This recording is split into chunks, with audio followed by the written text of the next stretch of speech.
Hello, I'm Jamie and welcome to Burford Road, or should I say what will eventually be Burford Road. As you can see from this massed pile of stock, I've been collecting for several years, but I've had nowhere for my trains to run. I don't think it's time things changed.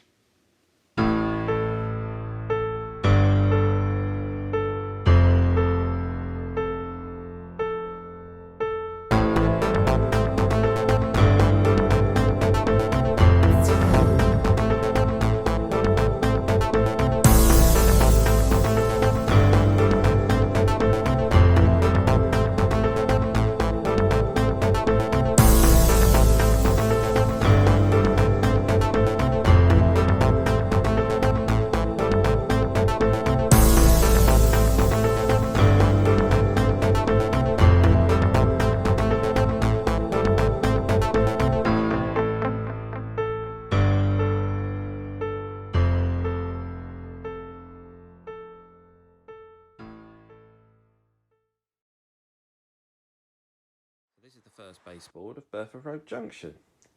Yeah, it's not very impressive, is it? It's not exactly Everard Junction or New Junction. It's just a 4 foot by 1 foot board, which was the old fiddle yard which I'd stolen from the previous Engage project that I decided to abandon.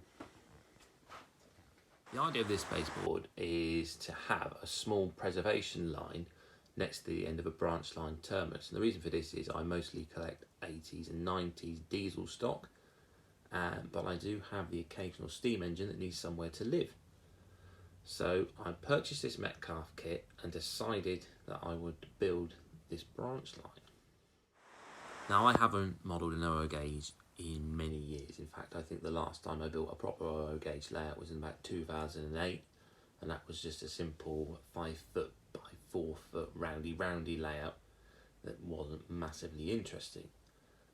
Due to space restrictions, I moved on to Engage, jumped back and forth to OO. I did attempt a Somerset and Dorset layout once, but I've never really got anywhere scenically apart from one layout which I built, which was a small 3 foot by 2.5 foot, again roundy tail chaser layout, which I called St Baxter. So while it's been so long since I've last built OO gauge, I decided I wanted to build something small first before moving on to a larger project, mostly because the scenics between Engage and OO gauge are different, and I wanted to get back into practice before taking on a big job. So to start the project, I purchased this lovely Metcalfe single road engine shed, which is based on a Great Western Railway design. I built the kit and then decided to find a track plan for it to fit on. I had my baseboard, which is a 4 foot by 1 foot board that I'd stolen from the Engage project, and now I needed to think what sort of branch line I could squeeze onto it. Having a think, I remembered that I owned this. This is a scale drawing from the BR Western Region Department from the 1960s of Wallingford Station. Wallingford was closed to passenger traffic in 1959, continued for goods in 1965, and then was reduced on the branch line, where it still ran freight up to 1981, a scenario which could suit my layout quite considerably. Wallingford is your classic Great Western Railway BLT. It's got an engine shed, the branch line terminus, and a goods yard. Of course, that's quite wide, and trying to fit that into a space of 1 foot isn't going to happen. Now, I remember many years ago, I got this Pico set track plan book. Now, this is the original first edition, and in it is their own plan for Wallingford Station itself. I had a look, and again, this was for a space of 2 foot 6 wide, so I wouldn't be able to fit a goods yard in like that, but I could build something similar. And I also noticed the engine shed in the corner here was pretty much the same as this one. So to keep this board interesting, it would still keep the 3 classic elements of a GWR BLT. There would be an engine shed, a station, and a goods yard. Obviously, I couldn't fit the whole goods yard in there, and as this is meant to be at the end of the 80s and the 90s, use the idea that BR once again rationalised the yard into just a head shunt, which works for a loop, which serves a factory, which will be somewhere in the distance, currently at the end of the scenic section. Therefore, there'd be a run-round loop that would utilise the fiddle yard to run around the train, a small platform for a DMU to shuttle in out of, and then the engine shed would be where the Preservation Society would be based. They've acquired the shed, rebuilt their rail, and have acquired running rights for Sundays only to go onto the branch line to run their trains. Now, one of the reasons I stopped modelling an N-gauge was because I really like detailed modelling, and N-gauge is just too small to do this. Also, my eyesight's deteriorating and it's not as good as it used to be, so therefore trying to pick out fiddly little details on N-scale models isn't really going to be working for me. So the first thing I've decided to do on this model was to get the sleeper spacing correct on my track. So as you can see, here's the original Pico piece of track, and then this is my laid track with the correct sleeper spacing. Now, I had a look online to try and find what was the correct sleeper spacing, and originally I read on a forum that the gap should be 9mm. So I spaced my sleepers with 9mm gaps. Yeah, looks like narrow gauge railway, doesn't it? I knew that was wrong. Unfortunately, I had laid the entire board by the time I'd realised it just didn't look right. So up that track came, new bits of track, sleeper spacing, this time I read should be 9mm for concrete sleepers between the centres. So I stuck to this measurement. Doesn't matter too much. I think it's 8.5 for wooden sleepers. I built myself a jig and laid the track. Spot of super glue just to hold it in place, except on the curve where I'd only put spots of super glue on this side, so that then I had the ability to still hold the sleeper in the correct space, but allows me to adjust it to suit the curve. And yeah, it's a pain, takes forever, but once it's done, it looks so much better. Obviously with the points, I've left the sleeper spacing as it is. I think that was a recommendation of Everard Junction to leave them like that, as the spacing is closer together on points. And to be honest, it doesn't look that bad like that. I'm quite pleased with the outcome. To be DCC controlled, so therefore I've wired up each section to a bus, made holes for points, although you'll see many holes in there because the track laying resulted in the points moving slightly. So, what's a YouTube video about running a session? It's Sunday, the Preservation Society steam loco is off to the works, so they've managed to acquire a Class 24 from the North Yorkshire Moors Railway, and this is the Sutton's Locomotive Works Class 24 97201 BR Research Department RTC livery. And this is one of the nicest models I've ever purchased. In fact, when I got it, I wouldn't take it out of the box for 4 days because I was so worried about damaging it.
So if you're still here, thanks for watching. I hope to do more videos.